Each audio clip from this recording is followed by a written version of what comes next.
मित्र हो, नमस्कार. मी सतीश नाडगावडा आपल्या आम्ही शिक्षकेतर या यूट्यूब चॅनलवर आपल्या सगळ्यांचं मनपूर्वक स्वागत करीत आहे. मित्र, सर्वप्रथम मध्ये पडलेल्या खंडाबद्दल मी आपली दिलगिरी व्यक्त करतो.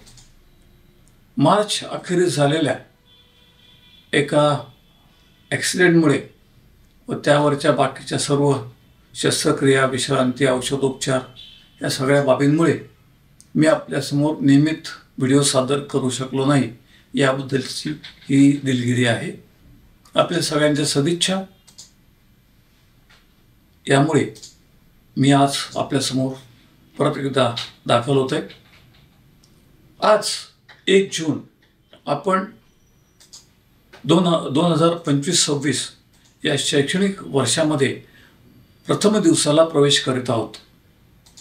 आजच्या या दिवशी 1 जूनला अनन्यसाधारण महत्त्व आहे, कारण हा एक प्रकारे आंतरराष्ट्रीय वाढदिवस आहे असं आपण म्हणायला हरकत नाही. आणि म्हणून आज या निमित्ताने ज्या माझ्या शिक्षक आणि शिक्षकेतर बंधू भगिनींचा वाढदिवस आहे, अशा सर्व शिक्षक आणि शिक्षकेतरांना मी मनपूर्वक हार्दिक सदिच्छा देतो. त्यांना उदंड आयुष्य आणि सुयश चिंतितो. मित्र हो, 1 जून ही जी तारीख आहे ही वैशिष्ट्यपूर्ण अशा करता आहे की खरं सांगायचं तर या तारखेला प्रत्यक्ष जन्म झालेल्यांची संख्या ही त्या तारखेला जन्म दाखवल्यापेक्षा फार कमी आहे. आणि मग असा विचार येतो की ही 1 जूनची जन्मतारीख का दाखवली गेली किंवा कोणी दाखवली? का दाखवली गेली त्याचं स्पष्ट कारण आहे. त्यावेळच्या प्राथमिक शाळांमध्ये प्रवेश घेण्याकरता म्हणून 1 जून ही तारीख दाखवली गेली. आणि आपली नोकरी विद्यार्थी संख्येवर अवलंबून आहे याची जाण ज्या शिक्षक वर्गाला आहे, असा शिक्षक वर्ग गावोगाव वस्ती वस्ती फिरून शाळा प्रवेशयोग्य मुलांना शाळेमध्ये प्रवेश घेण्याकरता म्हणून जेव्हा पालकांशी संपर्क करतो, तेव्हा प्रवेशाकरता सोयीस्कर म्हणून 1 जून ही तारीख तो दर्शवतो. हा भाग साधारणतः शहरी भागात कमी प्रमाणात आढळतो, कारण महानगरपालिका, नगरपालिका या क्षेत्रामध्ये जे इस्पितळ आहेत, जे प्रसूतिगृह आहेत, या सर्वांना एक गोष्ट बंधनकारक करण्यात आली आहे.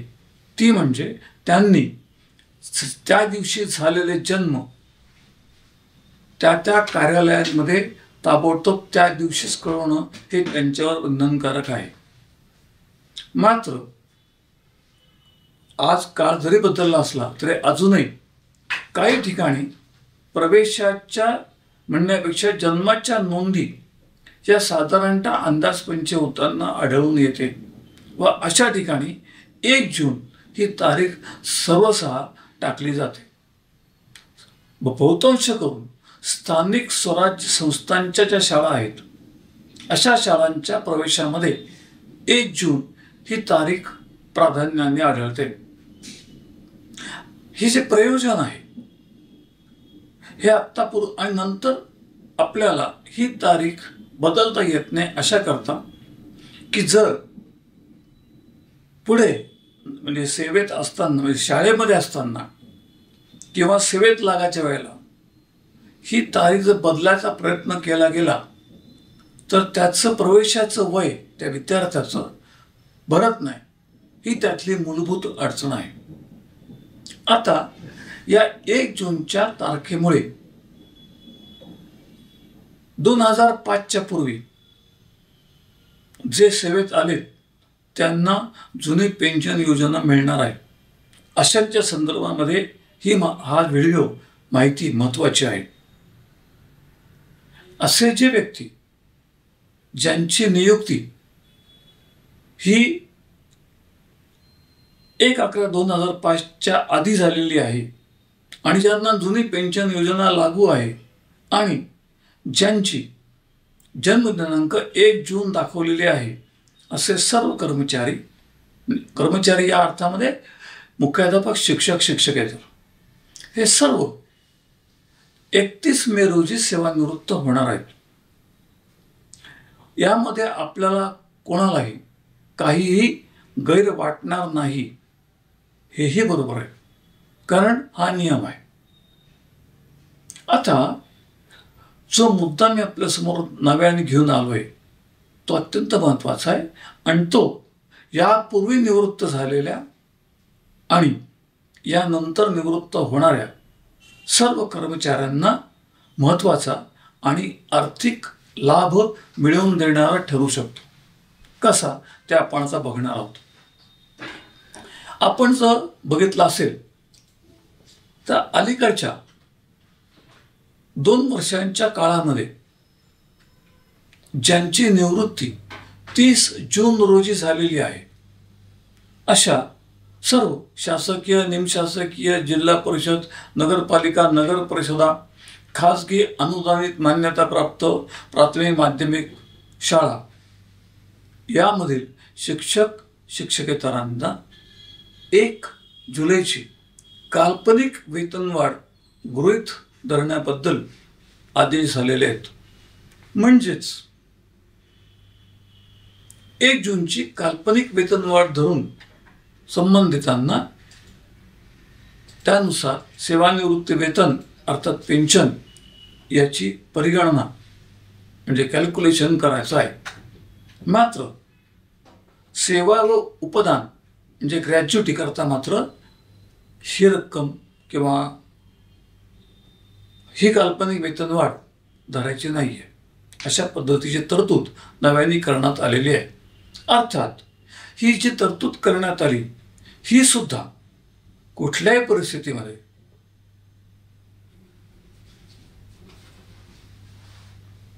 माफ करा मध्ये मला थोडा भेद झाला. ही जी तरतूद करण्यात आली ही तरतूद कुठल्याही नैसर्गिक पद्धतीनं किंवा शासकीय स्तरावरती न होता ही तरतूद न्यायालयाच्या आदेशाने झालेली आहे. ही बाब आपण सर्वांनी प्राधान्याने लक्षात घ्यायची. आता ही गोष्ट आत्ताच का घडली, यापूर्वी का नाही घडली याचाच आपण विचार करायचा झाला तर सर्वसाधारणतः 6व्या वेतन आयोगापासून वेतनवाढीचा दिनांक हा 1 जुलै आणि 1 जानेवारी असा ठेवण्यात आलेला आहे. आणि यामुळे ही बाब महत्त्वाची ठरली. तसंच संपूर्ण वर्षाच्या काळामध्ये ज्या कर्मचाऱ्याची सेवा 6 महिन्यांच्या कालावधी इतकी झाली असेल असा कर्मचारी 1 जुलैची वेतनवाढ मिळण्यास पात्र ठरतो. मग याच्यापूर्वी अशी वेतनवाढ दिली का जात नव्हती तर महाराष्ट्र नागरी सेवा अधिनियमान्वये जो कर्मचारी वेतनवाढ दिनांकाला कामावरती उपस्थित नसेल अशा कर्मचाऱ्याची वेतनवाढ तो ज्या वेळेला कामावरती रुजू होईल त्या दिनांकापासून दिली जावी अशी तरतूद मूळ नियमात आहे. म्हणजेच 1 जुलैची उपस्थिती ही अनिवार्य करण्यात आलेली होती. या बाबतीमध्ये न्यायालयाने जे निर्देश दिले, जे आदेश दिले त्यामध्ये स्पष्ट कल्पना दिली की काल्पनिक वेतनवाढ ही फक्त त्याच्या सेवानिवृत्ती वेतनाच्या परिगणनेकरता मंजूर करीत असल्यामुळे अशा कर्मचाऱ्यांची 1 जुलैची उपस्थिती अत्यावश्यक समजण्यात येऊ नये व सदर बाब अशा प्रकरणामध्ये वगळण्यात यावी ही स्पष्ट कल्पना दिल्यामुळे आपल्यास लक्षात येईल की ही आदेश होऊन अशा 30 जूनला सेवानिवृत्त होणाऱ्या कर्मचाऱ्यांना काल्पनिक वेतन वाढ मिळून सेवानिवृत्ती वेतनाचे अर्थात पेन्शनचे वाढीव रकमेचे फायदे प्रत्यक्षात मिळाले आहेत, मिळण्यास सुरुवात झालेली आहे. आता याचा संबंध आत्ताच्या आपल्या 1 जूनच्या जन्मदिनांकाशी कसा जोडता येतो ते आपण बघायचे. मित्रहो, 1 जूनला ज्यांचा जन्मदिनांक आहे असे सर्व मान्यवर 31 मेला सेवानिवृत्त होणार आहेत. म्हणजेच त्यांची त्या 11 महिन्यांची सेवा पूर्ण होणार आहे. आणि जो तुम्हाला मी सांगितला की 1 जानेवारी 2006 पासून एका वर्षामध्ये 6 महिन्यांपेक्षा जास्त कालावधीची सेवा जर झाली असेल तर अशा कर्मचाऱ्यास वेतनवाढ देय ठरते. असा कर्मचारी वेतनवाढ मिळण्यास पात्र ठरतो. याचा अर्थ असा आहे की 31 मेला ज्यांची 11 महिने सेवा पूर्ण झाली आहे असा कर्मचारी वेतनवाढ मिळण्यास पात्र ठरतो. आता हा कर्मचारी पात्र ठरतो, पण तो पुढचा महिना जूनचा संपूर्ण महिना कामावर नाही, म्हणजे सेवानिवृत्त आहे. म्हणजेच तो 1 जुलैच्या वेतनवाढ दिनांकाला उपस्थित राहू शकणार नाही. परंतु न्यायालयाने दिलेल्या आदेशानुसार 1 जुलैला त्याची उपस्थिती ही एक्झाम करण्यात आली, त्याला सूट मिळाली आहे, वगळण्यात आलेली आहे. याच पद्धतीमध्ये 30 जूनच्या ऐवजी 31 मेला जे सेवानिवृत्त होणार आहेत 1 जुलैच्या जन्मतारखेमुळे, त्यांच्याकरता सुद्धा सूट मागण्याचा हक्क या सर्व कर्मचाऱ्यांना लागू होतो. आणि म्हणून अशा सर्व कर्मचाऱ्यांनी वैयक्तिकरित्या आणि सामुदायिकपणे याचा विचार करावा. म्हणजे त्यांना त्यांचे सेवानिवृत्ती वेतन म्हणजे पेन्शन परिगणित करण्याकरता एक काल्पनिक वेतनवाढ मिळवता येईल व त्याचा फायदा त्यांना प्रत्यक्षपणे होऊ शकतो. आपण जर एक साधी तुलना केली तर आज कमीत कमी वेतनवाढ ही 4,000च्या घरात आहे. म्हणजेच अशा संबंधिताला 50% त्याचं सेवानिवृत्ती वेतन हे 2,000 वाढणार आहे. म्हणजेच त्याच्यावरचा महागाई भत्ता गृहीत धरला तर ही वाढ साधारणतः 3100 रुपयाच्या वर जाणार आहे. 3,000 रुपयाची मासिक वाढ ही त्याच्या उभ्या आयुष्यभर अशा कर्मचाऱ्यांना मिळणार आहे. आणि म्हणून हा कर्मचारी हिताचा निर्णय आम्ही शिक्षकेतर या माध्यमातून या सर्व 1 जून धारक शिक्षक शिक्षकेतर कर्मचाऱ्यांच्या समोर सादर केलेला आहे. याचा लाभ सगळ्यांनी घ्यावा. कुणालाही या विषयाच्या संबंधात काही शंका, काही माहिती, काही कागदपत्र हवी असल्यास आमच्याशी संपर्क साधावा. आम्ही शिक्षकेतर, टीम शिक्षकेतर तुमच्या साह्याकरता तयार आहोत. अभय सातपुते, कुपवाड, सांगली, अजय अरदवाड, लातूर, अमोल सोनवणे, नाशिक, किशोर ठाकूर, नाशिक, रवींद्र गिरी, धामणगाव रेल्वे, अमरावती, परशुरामजी डवरी, कराड, सातारा आणि